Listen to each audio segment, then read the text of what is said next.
First thing to do is to remove the transportation bolts. You usually have 4 of these on the back of the washing machine. Take all of those out and make sure you keep them spare just in case you move.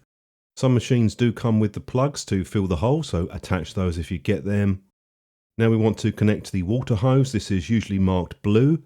If you need to get more pressure on that, you can wrap a cloth around it. Next we want to unhook the wastewater hose. This will go into the outlet pipe. Some of these do come with a plastic U-shape bend with them. Turn on the isolating valve and the power to the machine. Try rocking the machine just to make sure that it is level, and you can adjust the feet if you need to. Run a quick cycle on the machine just to see if there's any leaks or vibrations. Once you've done that, the job is done, so make yourself a nice cup of tea. Thanks for watching.